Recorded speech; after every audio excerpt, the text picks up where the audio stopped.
Right, I've got to fit all these end bolts in there. So what I'm doing is I'm just cleaning out the holes with an 0.8mm drill, and then I'm going to super glue these all in with 5K Flexi CA from VMS. The other thing I've just done is get my Dremel and clean out the track black. So hopefully they stick. I'm going to do the top one first and I know what I've done then. And there we go. And this is what they look like. The little pins on the inside, so I was cleaning out the ends. So I'll just quickly show you how I put them in. A little bit of glue on a bit of brass. Really give it a go. Put a lot in. Then get one of the little bolts. Oh, you won't be able to see that. One little bolts. Get it generally there. Then the flat end of some tweezers.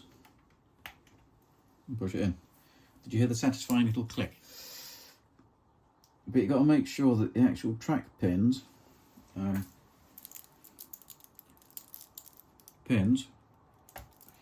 if you push these in,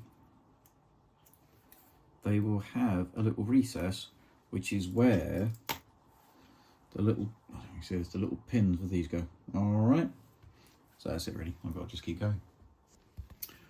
I'm trying something nuts. I've got my Mr. Mengs Nuts out, and I want to be able to break the tracks. Now, you can either take the sprocket off to do that, or the idler. But I want to see if I can put one of Mr. Mengs Nuts on to the actual pin, and then push the pin in with the nut on the end. It's too hard to do that with the 3D print stuff because it just falls apart, but this might work. Let me see if it does. Wish me luck. This might work.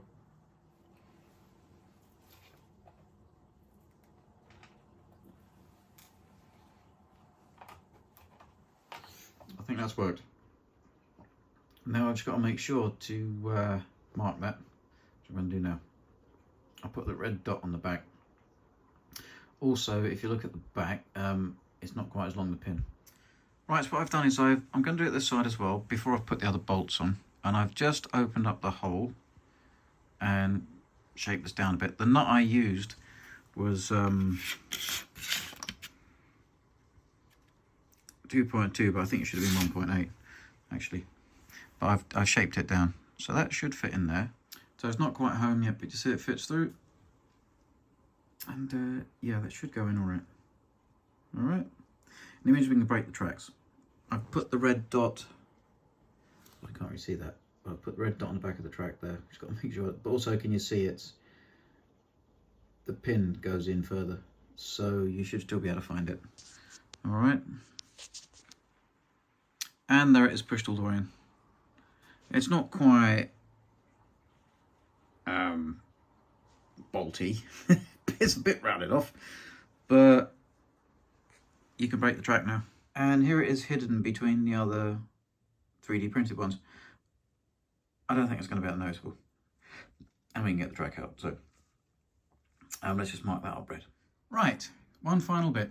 I'm just going to put track wash on the tracks. I'm not going to put mud and stuff on because it's a running tank. And it'll just all come off anyway. But if you put some track wash on, it should look all right. I might do a little teeny bit more washes with maybe fresh mud wash, but not actually proper mud out of a pot and stuff like that, because it just comes off the tracks when you're running it. And you get mud in it anyway if you're running it in mud, won't you? Anyway, so let's get the tracks off, and hopefully I'll be able to find the... Oh, and the back's completely done now. So I've blended it all in. Ah, there she is. So see that there?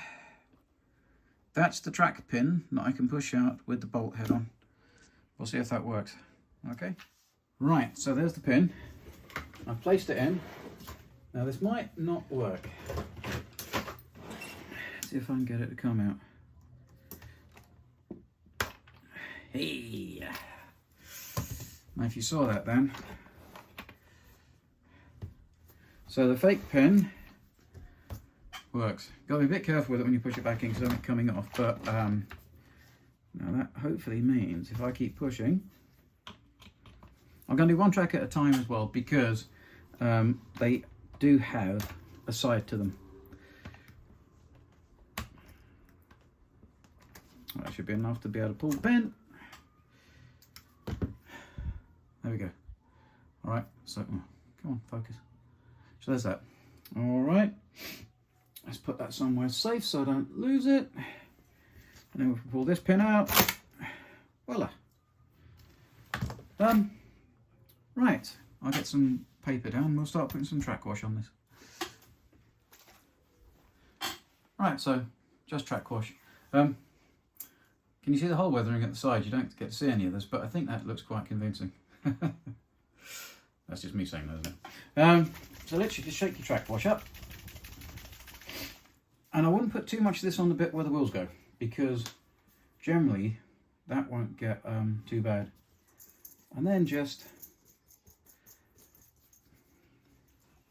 dump this on.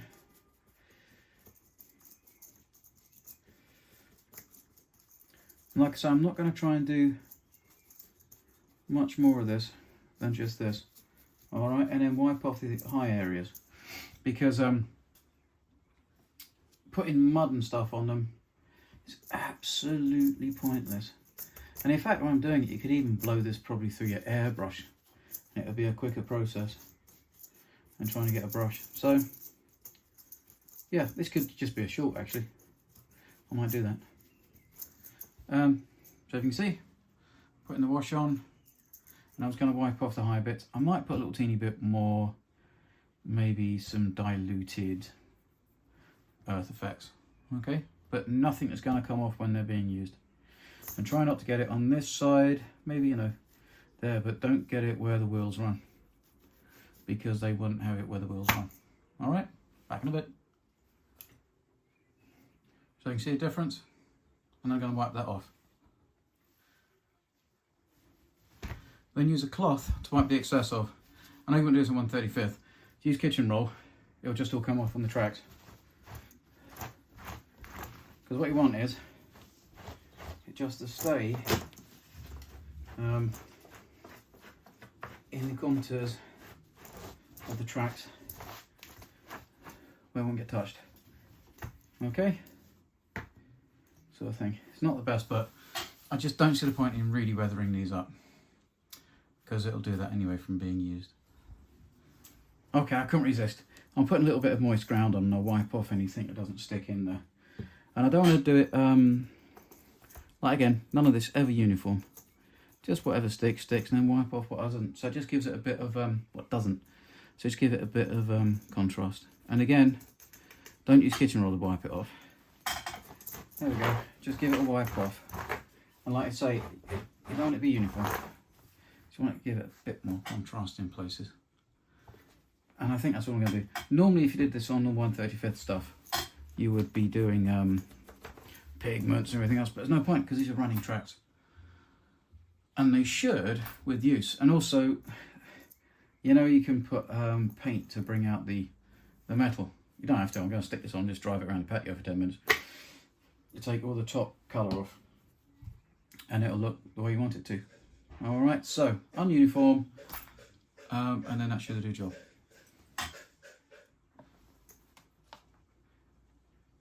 And as I always say, always use reference, okay? It's a bit hard to see on it, but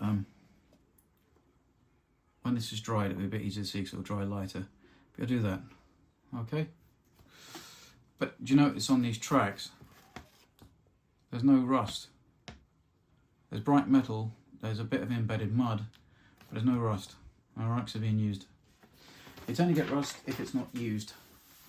But these being used, so they don't rust sort of thing.